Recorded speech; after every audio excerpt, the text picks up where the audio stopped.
Text Egypt's Antiquities Ministry announced this morning that a team of underwater archaeologists had discovered that remains of a large Egyptian army from the 14th century BC, at the bottom of the Gulf of Suez, 1.5 kilometers offshore from the modern city of Ras Gharib.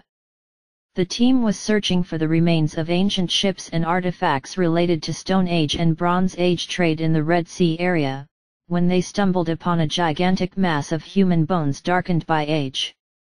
The scientists, led by Professor Abdel Mohamed Gader and associated with Cairo University's Faculty of Archaeology, have already recovered a total of more than 400 different skeletons, as well as hundreds of weapons and pieces of armor, also the remains of 2 war chariots, scattered over an area of approximately 200 square meters. They estimate that more than 5,000 other bodies could be dispersed over a wider area, suggesting that an army of large size who have perished on the site. This magnificent blade from an Egyptian Kapesh was certainly the weapon of an important character. It was discovered near the remains of a richly decorated war chariot, suggesting it could have belonged to a prince or nobleman. Text Many clues on the site have brought Professor Gader and his team to conclude that the bodies could be linked to the famous episode of the Exodus. First of all, the ancient soldiers seem to have died on dry ground, since no traces of boats or ships have been found in the area.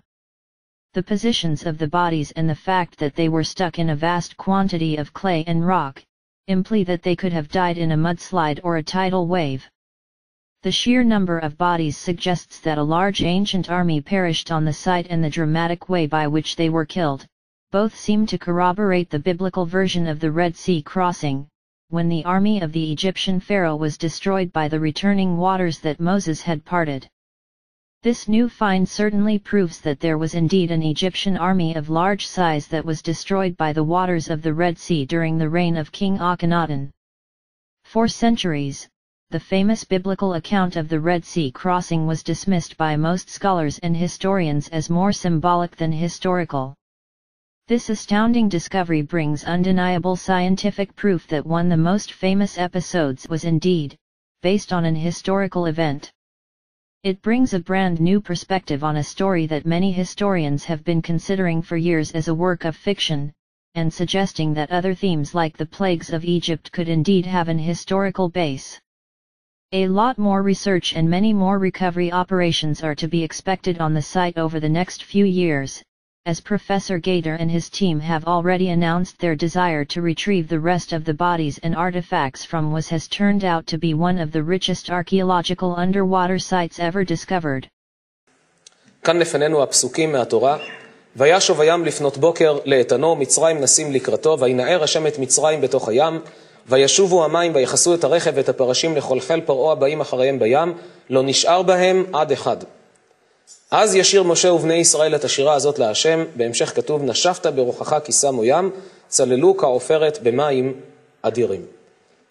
נסיים בברכה שהקדוש ברוך הוא יברך את כל הציבור שנמצא כאן ואת כל בית ישראל בכל מקום שהם, בשפע, ברכה והצלחה, שמירה והגנה, פרנסה טובה, ושכמו שעשה ניסים לאבותינו, ככה ימשיך גם לעשות לנו עד ביאת המשיח בעזרת השם.